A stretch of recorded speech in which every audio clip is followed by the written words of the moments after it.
माझी बायको अनिता खूप हट्टी होती. मी तिला कुठलंही काम करायला सांगितलं तर ती रडायला लागायची. मला खूप राग यायचा. मी तिला घटस्फोटही देऊ शकत नव्हतो. म्हणून एक दिवस मी माझ्या 4 आवारा मित्रांना माझ्या घरी बोलावून त्यांना दारू पाजून माझी पत्नी आरतीच्या खोलीत पाठवलं. मला वाटलं आता तिच्यावर आरोप करून तिला घटस्फोट देईल. पण 1 तासानंतर मी आरतीच्या खोलीत गेलो तर मी घाबरलो. कारण समोर तर माझी पत्नी बेडवर पडली होती आणि माझे 4ही मित्र तिच्यावर एकसाथ. त्यावेळी मी 25 वर्षाचा होतो. पण मी अजून लग्नासाठी तयार नव्हतो. मी नेहमीप्रमाणे एका रात्री कामावरून घरी आलो आणि माझ्या आईने मला एक विचित्र गोष्ट सांगितली. ती म्हणाली, बेटा, तुझ्या मोठ्या भावाचं लग्न आहे म्हणून तू काही दिवस सुट्ट्या घे. मला आश्चर्य वाटले, कारण लग्नाच्या आधी मला काहीच सांगण्यात आले नव्हते. अचानक भावाचं लग्न होणार होतं. मला काहीच कळत नव्हतं. पण मला काय माहीत होतं की भावाच्या लग्नाच्या दिवशी माझ्यासोबत काय होणार होतं, ज्यामुळे माझे आयुष्यच बदलून जाणार होतं. माझ्या भावाचं लग्न माझ्या आईच्या मैत्रिणीच्या मुलीशी ठरलं होतं. त्यामुळे आईला खूप आनंद झाला होता, कारण आता ती तिची सून होणार होती. म्हणून ती उत्साहात होती. पण माझा भाऊ या लग्नाने खुश नव्हता. म्हणून मी विचार केला की मी माझ्या भावाला खुश करून त्याला हसवणार. पण मला काय माहीत होतं की माझ्या भावाला हसवण्याचा प्रयत्न करत असताना माझे रडण्याचे दिवस जवळ येत होते. हे मला माहीत नव्हतं. मी माझ्या वर्गातील एका मुलीवर प्रेम करत होतो आणि मला तिच्याशी लग्न देखील करायचे होते. तिचे नाव नैना होते. पण कदाचित नैना माझ्या नशिबातच नव्हती. भावाच्या लग्नाची पूर्ण तयारी झाली होती. लग्नाच्या मंडपात पंडितजी वधूवराची वाट पाहत होते. काही वेळाने वधू मंडपात आणून बसवले, पण सर्वांनी वराचा शोध सुरू केला. सर्व खोल्या तपासून पाहिल्या, पण नवरदेव सापडतच नाही. काही वेळाने सगळ्यांच्या लक्षात आले की दादा तर घरातच कुठे नाही आहे. माझ्या आईने मला माझ्या भावाच्या शोधासाठी बाहेर पाठवले. भाऊ कदाचित बाहेर कुठेतरी गेला असेल. मी सर्वत्र त्याला शोधायला गेलो, पण मी अयशस्वी झालो. मी त्याच्या मित्रांनाही कॉल केला, पण त्यांचा काही एक फायदा झाला नाही. मी फक्त तिथे सगळीकडे माझ्या भावाला शोधण्याचा प्रयत्न केला, पण मला माझा भाऊ कुठेही सापडला नाही. जर मला माहीत असते की परत आल्यावर मला कोणत्या परिस्थितीला सामोरे जावे लागेल तर कदाचित मी पण माझ्या भावासोबत पळून गेलो असतो. पण मला सर्व काही माहीत नव्हते आणि मी घरी परत आलो होतो आणि मी माझ्या आईला सांगितले की माझ्या भावाचा ठाव ठिकाणा नाही लागला. तर माझी आई रडायला लागली. मी तिला शांत करून सांत्वन करण्याचा प्रयत्न केला, पण माझ्या सांत्वनाचा तिच्यावर काहीही परिणाम झाला नाही. ती रडत रडत माझ्यासमोर हात जोडून म्हणाली, बेटा, देवासाठी माझी लाज ठेव, नाहीतर मी तुला कधीही माफ करणार नाही. एका मुलाने माझा आदर केला नाही. आता तू असं करू नकोस. माझ्या मुला, मी तुला लहानाचं मोठं केलं आहे. देवाखातर माझा आदर कर, नाहीतर मी कोणाला तोंड दाखवू शकत नाही. त्या मुलीच्या आईवडिलांना वाटेल की आपण सगळ्यांनी त्या मुलीची चेष्टा केली आहे. जर मुलाची मर्जीच नव्हती तर तुम्हाला दुसऱ्याच्या मुलीचे आयुष्य खराब करण्याचा अधिकार नव्हता. आता तुलाच माझी मदत करायची आहे. आईचं बोलणं ऐकून मला आश्चर्य वाटत होतं. मी म्हणालो, आई, पण मी तुझी काय मदत करू शकतो? हे ऐकून आई पुन्हा रडू लागली आणि म्हणाली, बेटा, आता तू त्या मुलीशी लग्न कर. ती मुलगी अनिता खूप चांगली आणि खूप संस्कारी मुलगी आहे. ती तुला नेहमी आनंदात ठेवेल. आईचे बोलणे ऐकून मला आश्चर्य वाटले. मी नाही म्हणून मान हलवली. मी म्हणालो, पण आई, मला ती मुलगी अनिता आवडत नाही. मी त्या मुलीशी लग्न करू शकत नाही. आईचे अश्रू आणखी वाढले होते. आता मी माझ्या आईला असे पाहू शकत नव्हतो. पप्पांनी अशी गोष्ट सांगितली की माझा हौसलाच वाढला होता आणि माझ्या मनात एक नवीनच लोभ निर्माण झाला होता. आणि पप्पा खूप रागवले होते आणि म्हणाले की बेटा, राजेशने योग्य वेळी आम्हाला फसवले आणि घरातून पळून गेला. जर त्याने आम्हाला आधीच सांगितले असते कदाचित आम्ही त्याचे नाते इथे फिक्स केले नसते. पण अशा पोराचा काय भरवसा जो माणसाला सगळ्या जगासमोर लाजवतो. आता मी त्याला माझ्या संपत्तीतील 1 फुटी कवडीसुद्धा देणार नाही. माझ्या मालमत्तेतील पैसा, हे घर, बँक बॅलन्स, हे सगळं मी आता तुझ्या नावे करेल. पण जर तू त्या मुलीशी लग्न केले तर आणि तिला तुझी इज्जत बनवशील तरच मी तुझ्या नावावर माझी ही सगळी संपत्ती करेल आणि तुझ्या मोठ्या भावाला 1 फुटी कवडीसुद्धा देणार नाही. आणि मग तू आयुष्यभर अनिताबरोबर आनंदाने जगू शकशील. माझ्या वडिलांचे बोलणे ऐकून मला खूप मोठा धक्का बसला होता. पप्पांकडे खूप मालमत्ता व जमीन होती. आजपर्यंत पप्पांनी आम्हाला त्याची झलकही पाहू दिली नाही. त्यांचं म्हणणं होतं की मुलांना आईवडिलांच्या मालमत्तेची माहिती नसावी. आधी त्याला हे माहीत हवे की त्याच्या पालकांचा त्यांच्यावर काय अधिकार आहे. मुलांनी आईवडिलांची सेवा कशी करायची. नाहीतर मूल पालकांच्या संपत्तीच्या लोभाला बळी पडतात आणि तिची फाळणी करतात. बाबांच्या तोंडून हे सगळं ऐकल्यावर मी हो म्हणालो. माझा होकार ऐकताच ते माझ्यावर जीव ओवाळून टाकायला तयार झाले होते. बाबा म्हणाले, बेटा, तू माझे मन आनंदित केलेस. बघ, मी तुला पण आनंदित ठेवेल. वडिलांचे बोलणे ऐकून मला नवीनच धीर आला होता. अशा वेळी मंडपात बसून मी अनिताशी लग्न केले होते.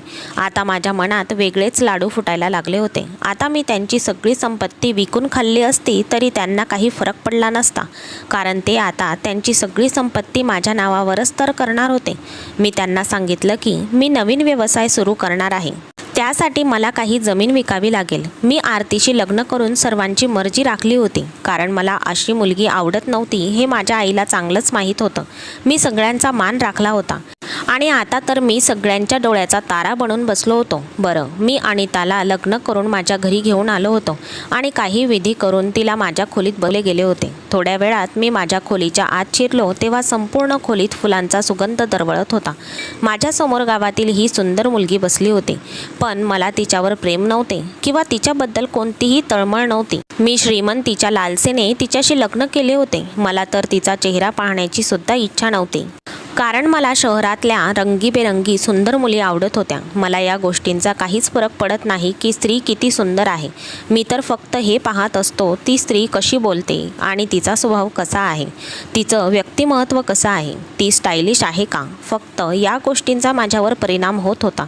मी अनिताला कधी पाहिलं नव्हतं, पण माझ्या आईकडून अनिताची स्तुती ऐकली होती की ती खूप गोड आणि सुंदर मुलगी आहे. पण मला अनिताशी बोलायला अजिबात आवडत नव्हतं. ती घुंगट घालून बसली होती आणि मी माझी शेरवानी काढून हँगरला टांगायला लागलो. कदाचित अनिताला वाटत होतं की मी तिला आवाज देईल किंवा तिच्याजवळ बसून तिचा घुंगट बाजूला करून तिच्याशी बोलेल, पण माझ्याकडून ह्या कामात घाई नव्हती. कदाचित अनिताला गप्प बसवले नाही आणि ती अगदी बारीक स्वरात मला म्हणाली, नमस्ते जी.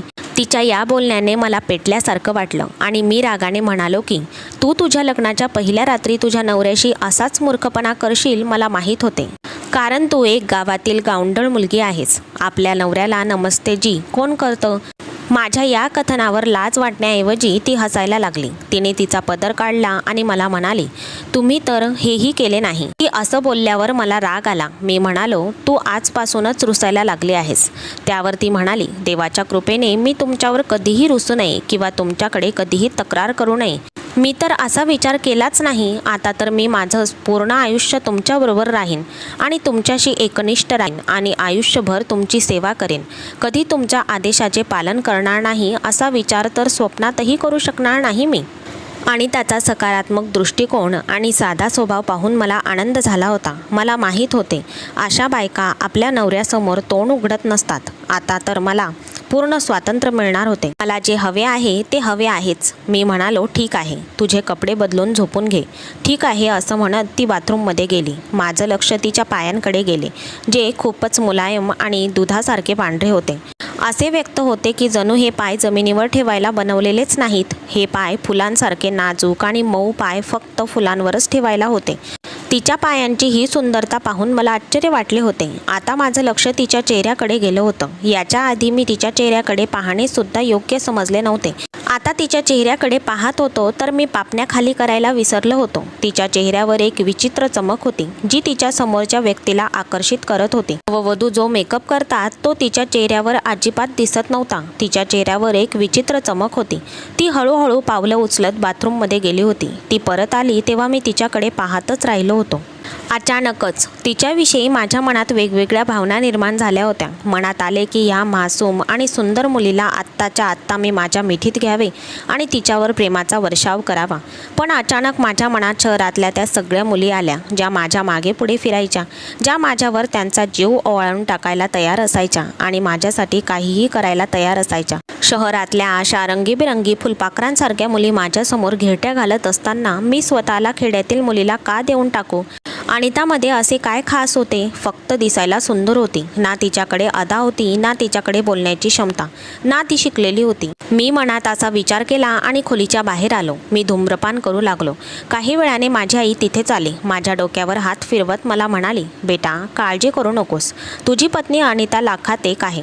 ती तुला आनंदात ठेवेल. तू पहा, तुला आयुष्यभर ती सुखी ठेवेल. तुला तक्रार करण्याची संधी देणार नाही. आणि तू खरंच भाग्यवान आहेस की अशी बायको तुला भेटली. आजकाल शोधूनही सापडत नाही हो आई, तू बरोबर सांगतेस. तुमची इज्जत आणि सन्मानासाठी मी हे सगळे केले आहे. माझ्या आईने मला आशीर्वाद दिला आणि मला म्हणाली, चल बेटा, ती नवविवाहित नवरी आहे. तू जाऊन तिच्याजवळ बस, तिची करमणूक कर. हो आई, मी जात आहे. अगदी आज्ञाधारक मुलासारखे डोके खाली करून खोलीत मी गेलो. खोलीत जाताच मला आश्चर्य वाटले, कारण खोलीच्या कोपऱ्यात एक मंदिर होते. ती डोळे मिटून हात जोडून मंदिरासमोर उभी होती. जणू काही ती देवाकडे काही मागत होती की तिला आजूबाजूच्या जगाची माहितीही नव्हती. तिला एवढं शांत पाहून मला वाटत होतं की तिला चिडवावं. मी म्हणालो की लग्नाआधी तू असे कोणते पाप केले आहेस की आता देवाकडे त्यांची माफी मागावी लागत आहे तुला? काहीतरी पाप केले असेलच. माझे बोलणे ऐकून ती रागवली नाही. उलट ती सवयीने हसून म्हणाली, तुमच्या दीर्घ आयुष्यासाठी प्रार्थना करत होते. मी असे कोणतेही पाप केलेले नाही. असं पाहायला गेलं तर आपण सर्वजण पापी आहोत. कारण जाणून बुजून किंवा न कळत प्रत्येक व्यक्तीकडून चुका होतच असतात आणि आपण देवाकडे त्याची माफी मागत राहिली पाहिजे. आपण देवाकडे प्रार्थना केली पाहिजे की त्याने आपल्याला योग्य मार्ग दाखवावा. तिचे बोलणे ऐकून मला राग आला. मी म्हणालो, बरं, तुला म्हणायचं आहे की मी पापी आहे आणि मी नरकात जाईल. माझे म्हणणे ऐकून ती पटकन माझ्या पायाजवळ बसली. माझ्या पायाला स्पर्श करून म्हणाली, देव करो आणि मी तुम्हाला असे बोलू नये. असे बोलण्याआधीच माझी जीभ कापली जावी. मला हे सर्व कृत्रिम वाटत होतं. तिच्या या कृतीने मला अधिकच राग आला होता, कारण ती जे बोलत होती ते मनापासून बोलत नव्हती. तीही थोडी चिडली असती, रागवली असती तर मी नॉर्मल झालो असतो. ती पण माझ्यासारखीच एक व्यक्ती आहे हे मला समजले असते. मला असे वाटते की ती माझी चेष्टा करत आहे. तिचे कपडे, तिची चालण्याची आणि बोलण्याची पद्धत बघून मला समजले की ती खूप दयाळू आणि एक निर्मळ मुलगी आहे. आता मी तिच्याबद्दल विचार करत होतो. रात्रीचे 12 वाजले होते. तेवढ्यातच कोणीतरी दार ठोठावले. मी दार उघडले तर समोर डोळ्यात आनंदाचे मिश्र भाव घेऊन माझे वडील उभे होते. काय झालं बाबा? मी त्यांना हसत विचारले. हे असे आहे की माझ्या खोलीत ये. मी त्यांच्या खोलीत गेलो तर बेडवर कागदपत्र पडलेली होती. माझ्या मनात अजूनही संपत्तीचीच हाव होती. वडिलांनी आनंदाने मला ते कागदपत्र दाखवली. माझा अर्ज ऑफिसने स्वीकारला आहे. इतके दिवस मी माझ्या कार्यालयात अर्ज सादर करत होतो की मला रजा देण्यात यावी आणि मला 4 धाम यात्रेसाठी कार्यालयाने पाठवले जावे आणि आज माझा अर्ज स्वीकारला गेला. मी कितीतरी दिवसांपासून ऑफिसला अर्ज करत होतो, पण आज तो मंजूर झाला आहे. खरं मलाही आश्चर्य वाटत होतं. वडिलांना तीर्थयात्रेला जाण्याची खूप इच्छा होती, पण त्यांचं ते काम होतच नव्हतं आणि आज अचानक झालं होतं. वडील म्हणाले, बेटा, मलाही देवाच्या जन्मभूमीला जाण्याची इच्छा होती. तुझे लग्न झाले आहे आणि मला कळले आहे की तुझा मोठा भाऊ त्याच्या मित्राच्या घरी आहे. आता मला त्याची काळजी नाही. तो त्याला वाटेल तिथे लग्न करू शकतो. आणि हो, तुझी बायको खूप चांगली मुलगी आहे. बघ, ती तुझी काळजी घेईल. ती तुला भरकटू देणार नाही. म्हणून मी विचार केला आहे की हे काम देखील मी करून घ्यावे. देवाची इच्छा असेल तर पुढच्या वर्षी पुन्हा आपण संपूर्ण कुटुंबासह जाऊ. मला आनंद झाला की आई आणि वडील एका महिन्यासाठी यात्रेसाठी जाणार होते. आता मी घरात एकटा होतो आणि मी ठरवले होते की अनितासोबत असं करेल की मग तिला माझ्याशी घटस्फोट घेण्याची गरजच वाटणार नाही. ती स्वतःच हे घर सोडून निघून जाईल. मी परत माझ्या खोलीत गेलो तर तिच्या हातात गीता होती आणि ती पाठ करत होती. मी तिच्या जवळ बसलो. मी म्हणालो, अनिता, तू खरंच एवढी धार्मिक आणि संस्कारी मुलगी आहेस की तू सर्व वेळ देवाची पूजा करण्यात मग्न असतेस आणि तू कधीही दुसरीच्याकडे पाहिलंही नाहीस. हे ऐकून तिने तिच्या कानावर हात ठेवला आणि म्हणाली, माझ्या देवाला माहीत आहे की नाहीही मी कधी परक्या पुरुषाकडे वाईट नजरेने पाहिले आहे आणि नाही मी कधी परपुरुषा शेजारी बसले आहे. मग मी म्हणालो, मग तर तुला माझ्या मित्रांसमोर यायला आवडणार नाही. मी एक काम करतो, मी तुला तुझ्या आईवडिलांच्या घरी सोडतो कारण तू इथून निघून गेल्यावर मी माझ्या मित्रांना घरी बोलवणार आहे. आई बाबा तीर्थयात्रेला जाणार आहेत आणि तुला तर माहीतच आहे की असा मौका पुन्हा पुन्हा येत नाही. माझे 2 मित्र माझ्या घरी येणार आहेत. ते परदेशात काम करतात आणि माझ्या लग्नामुळेच ते इथे आले आहेत. त्यामुळे तू आमच्या मित्रांमध्ये कुठल्याही दुरावा निर्माण करू नकोस अशी माझी इच्छा आहे. म्हणून तिने लगेच माझी विनंती मान्य केली आणि म्हणाली, ठीक आहे, पण माझी एक अट आहे. मी म्हणालो, काय अट आहे? त्यावर ती म्हणाली, सांगेल थोड्या वेळात. एवढे बोलून अनिता खोलीच्या बाहेर गेली आणि आईबाबांचे अभिनंदन करू लागली की ते यात्रेला जात आहेत. आणि मी खोलीत बसून विचार करत होतो की अनिताच्या मनात नेमके कोणती अट होती जी ती मला थोड्या वेळात सांगणार आहे.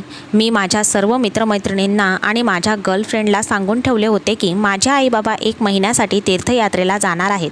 त्यामुळे त्यांनी माझ्या घरी पार्टीला यावे. आता तर माझ्या घरी रोजच पार्टी होणार आहे. आपण सर्व मुले मुली एकत्र रात्रभर एन्जॉय करू. मी खूप आनंदित होतो आणि माझे सर्व मित्र जमा करणार होतो. ते त्यांच्या गर्लफ्रेंडसोबत माझ्या घरी यायला तयार होते. माझे बहुतेक मित्र फार श्रीमंत नव्हते, पण ते वाईट कृत्य करण्यासाठी नेहमीपर असायचे. माझ्या प्रत्येक मित्राची गर्लफ्रेंड होती आणि ते त्यांच्यासोबत नको ते सगळं करून चुकले होते. माझ्या मित्रामुळे मी अनेक वेळी अडचणीत अडकायचो, पण माझ्या वडिलांच्या पैशांच्या जोरावर मी अडचणीतून बाहेरही पडत होतो. आता मला काळजी करण्याची गरज नव्हती, कारण आता मी माझ्या घरी पार्टी करू शकत होतो आणि मला शांतता हवी होती. मी विचार केला की आमच्यापैकी कोणी कुठे हॉटेलमध्ये जाऊन दंगामस्ती करणार आहेत की कोण आम्हाला पकडेल. मजेशीर गोष्ट म्हणजे माझ्या एकाही मित्राला माहीत नव्हते की मी अनिताशी लग्न केले आहे. मी तर अनिताला खोटे बोललो होतो की माझे 2 मित्र माझ्या लग्नाला सहभागी होण्यासाठी विदेशातून आले होते आणि मला माझ्या लग्नाबद्दल कोणालाही सांगायचे नव्हते, कारण मला माझ्या मित्रांना हे कळवायला नको होते की माझी बायको गावातील एक गावंढळ मुलगी आहे आणि त्यांनी माझी चेष्टा करावी. काही वेळाने अनिता माझ्याकडे आली आणि माझ्याकडे विचित्र नजरेने पाहू लागली, जणू तिला माझ्याबद्दल सगळं काही माहीत आहे. आणि ती मला म्हणाली, हार्दिक, मी तुला एक गोष्ट विचारू का? मला सांग. मी हो म्हणालो. विचार. ती म्हणाली, तुला खरंच तुझ्या मित्रांना पार्टी द्यायची आहे का? मी म्हणालो, हो, मला खरंच त्यांना पार्टी द्यायची आहे. तुला काही शंका आहे का? असेल जर तुला इथे राहायचे असेल तर राहा आणि स्वतःच्या डोळ्यांनी पहा. ही तुझी इच्छा आहे, पण मी तुझ्या हितासाठी म्हणत होतो. तू आमच्या मित्रांच्या पार्टीमध्ये फिट बसणार नाहीस, कारण तू एक वेगळ्या स्वभावाची मुलगी आहेस. त्यामुळेच मी तुला तुझ्या आईवडिलांच्या घरी पाठवत आहे. ती काही वेळ माझ्याकडे पाहत राहिली. मग ती म्हणाली, हो, मी तुझ्या मित्रांसोबत पार्टीमध्ये सहभागी होऊ शकत नाही, पण मला तुझ्याबद्दल वाईट वाटते आणि भीतीही वाटते. काय सांगता येतं, तुझ्यासोबत काहीतरी चुकीचं घडलं तर? मी आश्चर्यचकित होऊन म्हणालो, आणि माझ्यासोबत का काही चुकीचं घडेल? त्यावर ती म्हणाली की तुला चांगल्या वाईटातला फरक समजत नाही, तोपर्यंत मी काहीही सांगू शकत नाही, आणि नाहीही मी जबरदस्ती माझा मुद्दा तुला मान्य करायला भाग पाडू शकते. मी म्हणालो, हो, बरोबर आहे. तू तसा प्रयत्नही करू नकोस, कारण तुला माहीत आहे की मी माझ्या मर्जीने तुझ्याशी लग्न केले नाही. हे तर मी माझ्या आईवडिलांचा मान ठेवण्यासाठी, त्यांची इज्जत वाचवण्यासाठी तुझ्याशी लग्न केलं आहे. नाहीतर तुला माहीतच आहे की तुझा नवरा लग्नाच्या वेळी तुला सोडून पळून गेला होता आणि आजपर्यंत परत आला नाही. त्याने फक्त फोन करून सांगितले आहे की तो तुझ्याशी लग्न करू इच्छित नाही आणि तो लग्न न करण्यामागे नक्कीच काहीतरी कारण असेल. कदाचित त्याला तुझ्याबद्दल काही गोष्टी कळल्या असतील किंवा तुझ्या चारित्र्याबद्दल त्याला काही माहीत झालं असेल, म्हणून तो तुला सोडून पळून गेला होता. हे सगळं ऐकून अनिताचा चेहरा उदास झाला होता आणि पाहता पाहता तिच्या डोळ्यात अश्रू तरळून आले होते. शेवटी ती पण एक मुलगी होती, पण मी तिला गप्प बसवण्याचा प्रयत्न केला नाही. उलट मी तिला रडतच सोडून बाथरूममध्ये गेलो. तरीही आमच्या लग्नाची ही पहिली रात्र असूनही ती अशीच निघून गेली होती. मी तिला हात देखील लावला नव्हता. मी बाथरूममधून निघालो आणि सोफ्यावर जाऊन झोपलो होतो, पण ती मला काहीच बोलली नव्हती. सकाळी माझे आई वडील यात्रेसाठी निघून गेले होते. त्यानंतर अनिता मला म्हणाली, मला माझ्या आईवडिलांच्या घरी जायचे आहे. मी म्हणालो, अजून 1 दिवस थांब. तुझीही एक अट होती ना, पण तू मला ती सांगितली नाहीस की तुझी नेमकी अट कोणती होती. ती म्हणाली, माझी अट काहीही नव्हती, फक्त एवढीच होती की सकाळी लवकर उठून देवाची आरती करून दिवसाची सुरुवात करा. देवाचे नाव घेऊन दिवसाची सुरुवात केली तर देव देखील आपल्यावर आनंदी होतो आणि तुम्हाला प्रत्येक अडचणीपासून वाचवतो. जरी जग इकडच्या तिकडे झाले तरी. ते ऐकून मी प्रभावित झालो होतो. मला तर वाटलं होतं की ती माझ्याकडे पैसे किंवा कोणतीही वस्तू विकत घेण्यासाठी हट्ट करेल, पण ती बिचारी फक्त माझ्या फायद्यासाठीच बोलत होती. या विचाराने मी थोडासा चिंतित होतो आणि मनातल्या मनात लाज वाटत होती की मी तिच्याविषयी वाईट विचार करत होतो. आणि ती तर फक्त माझ्या कल्याणाबद्दल विचार करत होती. या सगळ्याची तिला काही फरक पडत नव्हता. ती एक संयमाची मूर्ती स्वरूपात होती. थोड्या वेळात तिनेही तिच्या जाण्याची तयारी केली. पण मला कळत नाही तिच्या जाण्याबद्दल मला वाईट का वाटत होतं. पण मी ही गोष्ट तिला कळू दिली नाही. मी तिला गाडीजवळ सोडून आलो. ती तिच्या आईवडिलांच्या घरी गेली. ती गेल्यावर घरात एक विचित्र शांतता पसरली होती. जसं घरातून एक नाही तर 10 जण निघून गेले असावेत असे वाटत होते. घर एकदम रिकामे झाले होते. आता मी घाबरून माझ्या मित्रांना कॉल केला होता. घर एकदम खाली झाले आहे. आता तुम्ही लोक संध्याकाळी या माझ्याकडे. तेही या संधीचीच वाट पाहत होते. माझ्या मित्रांच्या आगमनाने संपूर्ण घरात एक वेगळीच रोनक आली होती. सर्वत्र गाण्यांचा आणि वेगवान डीजेचा आवाज सुरू झाला होता आणि मी माझ्या मित्रांसोबत नाचत होतो. त्या गाण्याच्या तालावर माझ्या मित्रांच्या गर्लफ्रेंड्स पण नाचत होत्या. मी या मुलांना बऱ्याच दिवसांपासून ओळखत होतो. मी त्यासाठी गिफ्ट्स देखील घेऊन आलो होतो. मी त्यांना ते गिफ्ट दिल्यावर ते सगळे खूप खुश झाले होते. खाणेपिणे झाल्यावर आम्ही एकत्र डान्स पार्टी सुरू केली. पण मला इथेच काहीतरी गडबड झाल्यासारखी जाणवत होती. मला आज माझे मित्र विनोद आणि सुरेशचे तेवर काही वेगळेच वाटत होते. त्यांच्या डोळ्यात मक्कारी जाणवत होती. असं वाटत होतं जणू त्यांनी मनातल्या मनात काहीतरी माझ्यापासून लपवून ठेवले असावे. ते एक दुसऱ्याला इशारे पण करत होते. त्या उलट बाकी सगळेजण दुसऱ्या कामांमध्ये बिझी होते. पण सुरेश आणि विनोदचे वागणे आणि लक्ष कुठेतरी वेगळेच होते. मी त्यांच्याकडे लक्ष ठेवू लागलो. पण मग मला नैनाने आत बोलावले. ती माझी आवडती मैत्रीण होती. तिने कधीही माझ्यासमोर मोठा आवाज केला नाही. ती माझी खूप इज्जत करायची. मी तिच्याकडे गेलो. ती माझ्याशी इकडच्या तिकडच्या गप्पा केल्या आणि बोलत असतानाच 12 कधी वाजले ते मला कळलेच नाही. मग आम्ही सगळ्यांनीच एकत्र मद्यपान केले होते. पण आता सुरेशची नजर दुसरीकडेच होती. ती मला काहीतरी वेगळंच सांगत होती. त्याला दारू पिण्यात फारसा रस नव्हता. आणि मग मला असे वाटू लागले की अनिता मला बोलवत आहे. ती मला आवाज देत आहे. म्हणत होती, सकाळचा प्रकाश पसरला आहे. जा, देवाकडे जा आणि देवाजवळ आपल्या पापांची माफी मागा आणि देवाची आरती करा. ह्या लोकांना इथून हाकलून लावा. हे लोक चांगले नाहीत, नाहीतर खूप मोठा अनर्थ घडेल. हे ऐकून मला आश्चर्य वाटले. कारण माझ्यासमोरच ती तिच्या माहेरी गेली होती. ती परत घरी आली होती का? मला खूप राग आला होता. तिचा आवाज माझ्या कानावर पडत होता. हा भास तर नव्हताच. तसं पाहायला गेलं तर घरातील संगीताचा आवाज खूप मोठा होता. तरीही मला विश्वास होता की ती घरी परत आली आहे आणि हा तिचाच आवाज आहे. रागात मी खोलीचे दार उघडून खोलीला कुलूप लावले. पण बाहेरून खूप मोठा आवाज येऊ लागला. तो आवाज ऐकून माझे हृदय धडधडले. हा आवाज पिस्टलमधल्या गोळ्यांचा होता. मी माझ्या धडधडत्या हृदयाने पलंगावर बसलो होतो आणि मी थरथरत्या हातांनी मोबाईल काढला आणि नंबर डायल करू लागलो. काही वेळातच माझ्या खोलीचे दार कोणीही जोरात ठोठावले. पण मी दरवाजा उघडला नाही. माझ्या घरात नक्कीच काहीतरी गडबड होती. म्हणूनच फायरिंगचा आवाज येत होता. काही वेळातच बाहेर शांतता पसरली. माझा पोलिसांना कॉल करून झाला होता. काही वेळातच पोलिसांचा सायरनचा आवाज येऊ लागला. खूप प्रयत्न करूनही माझ्या खोलीचा दरवाजा कोणीही उघडू शकत नव्हता. कारण माझ्या खोलीचा दरवाजा खूप मजबूत होता. 100 लोक मिळूनही दरवाजा तोडू शकत नव्हते. या खोलीत सर्व दागिने आणि मौल्यवान वस्तू, रोख रक्कम, सर्व प्रकारचे कागदपत्र ठेवलेली होती. तसंच मी माझ्यासोबत माझा मोबाईल घेऊन खोलीत आलो होतो. माझ्या मित्रांनी मला जास्त दारू पाजण्याचा प्रयत्न केला होता. पण मी त्यांचं ऐकलं नव्हतं आणि कमी दारू पिल्यामुळे मी जास्त नशेत नव्हतो. त्यामुळेच मी भानावर आलो होतो. मी अनिताचा आवाज ऐकून त्या खोलीत आलो होतो. पण आत तर कोणीच नव्हते. मी त्याच विचारात होतो की तेवढ्यात पोलीस आले आणि पोलिसांनी सर्वांना अटक केली. मी माझ्या मित्राचे नाव घेतले. मी ज्या मित्रांचे नाव घेतले ते परिस्थितीने खूपच गरीब होते. पण ते खूप हुशार आणि धूर्त निघाले होते. ते आज मला मारण्याच्या आणि माझे घर लुटण्याच्या इराद्यानेच आले होते. माझा विश्वासच बसेना की माझे बेस्ट फ्रेंड माझ्या विरोधात असं कट रचू शकत होते. त्यांना माझ्या लग्नाची माहिती होती आणि माझ्या खोलीत खूप महागडे दागिने पडून आहेत हे देखील त्यांना माहीत होते. ते चोरण्याचा हेतू घेऊनच आज इथे माझ्या घरी आले होते. पण पोलीस वेळेवर आले. आता सगळे काही ठीक झाले होते. सगळे लोक पकडले गेले होते.